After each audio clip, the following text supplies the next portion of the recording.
জয় রাধে। আজকের পাঠ শ্রীচৈতন্য চরিতামৃত আদি লীলাখণ্ড গুরবাদি বন্দন মঙ্গলাচরণ, প্রথম পরিচ্ছেদ।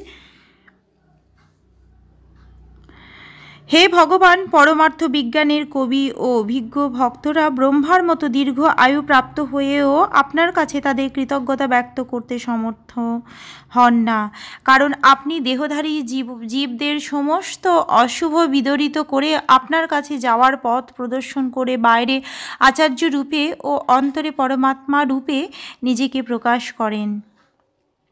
যারা প্রীতি সহকারে সর্বদা আমার ভজন করে, আমি তাদের যথার্থ বুদ্ধিমত্তা দান করি, যার দ্বারা তারা আমার কাছে ফিরে আসতে পারে। পরমেশ্বর ভগবান স্বয়ং ব্রহ্মাকে উপদেশ দান করে তাকে অনুভব করিয়েছিলেন, god helps those who help themselves. ভগবান তাদেরই সাহায্য করেন যারা নিজেদের সাহায্য করে। এই ইংরেজি প্রবাদ বাক্যটি পারমার্থিক বিষয়েও প্রযোজ্য। অন্তর থেকে ভগবানের গুরুরূপে সাহায্য করার বহু নির্দেশন শাস্ত্রে রয়েছে। গুরুরূপে তিনি ব্রহ্মাণ্ডের সৃষ্টিকর্তা ব্রহ্মাকে উপদেশ দান করেছিলেন। ব্রহ্মার যখন জন্ম হয় তখন তিনি জানতেন না কিভাবে তার সৃজনী শক্তিকে সৃষ্টি কার্যে নিয়োগ করবেন। আদিতে কেবল শব্দ ছিল, সেই শব্দ তপ কথাটি স্পন্দিত করেছিল, যার অর্থ হচ্ছে পারমার্থিক তত্ত্বজ্ঞান লাভের জন্য তপশ্চর্যা করা। তত্ত্বজ্ঞান লাভের জন্য ইন্দ্রিয় সুখের চেষ্টা থেকে বিরত হয়ে সব রকমের অসুবিধা স্বীকার করতে হয়, তাকেই বলা হয় তপস্যা। ইন্দ্রিয় উপভোগকারীরা কখনই ভগবান বা ভগবত ভক্তি ও তত্ত্ববিজ্ঞান উপলব্ধি করেন না।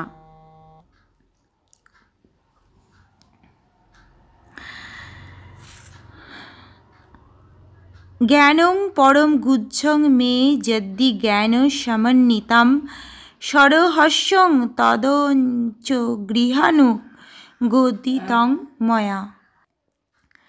আমি যা বলবো তা মনোযোগ সহকারে শ্রবণ করো, কেননা আমার সম্বন্ধীয় এই দিব্যজ্ঞান কেবল বিজ্ঞান সমতা নয়, তা অত্যন্ত রহস্যপূর্ণ।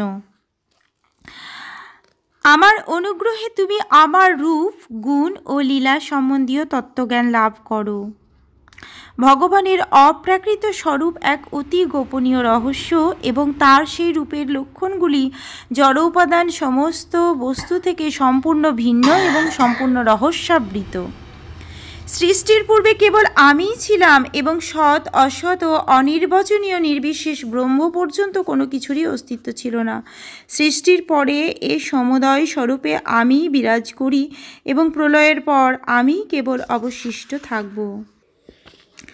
আমি ব্যতীত যা কিছু সত্য বলে প্রতীয়মান হয় তা হচ্ছে আমার মায়া শক্তি, কেননা আমি ব্যতীত কোনো কিছুরই অস্তিত্ব থাকতে পারে না।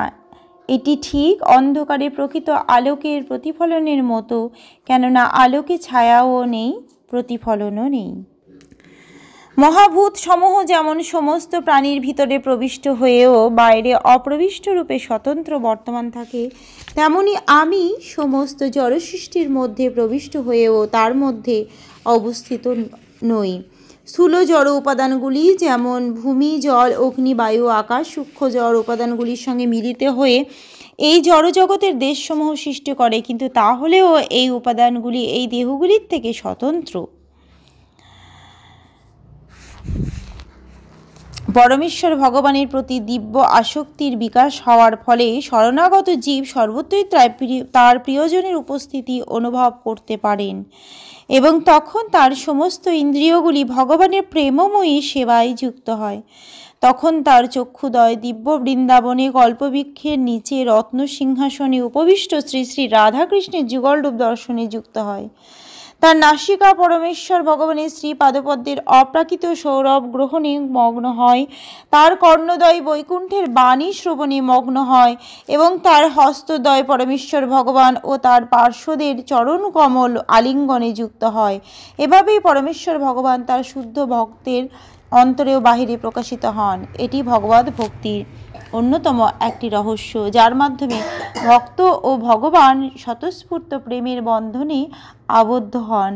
এ প্রেম লাভ করাই প্রতিটি জীবের জীবনের চরম উদ্দেশ্য হওয়া উচিত। আজকের পাঠ এই অবধি। জয় রাধে। ভজ শ্রীকৃষ্ণ চৈতন্য প্রভু নিত্যানন্দ শ্রী অদ্বৈত গদাধরে শ্রীবাসাদি গৌরী ভক্ত বৃন্দ। হরে কৃষ্ণ কৃষ্ণ কৃষ্ণ হরে হরে, হরে রাম রাম রাম হরে হরে। জয় রাধে জয় রাধে জয় রাধে জয় রাধে। জয় রাধে। ধন্যবাদ।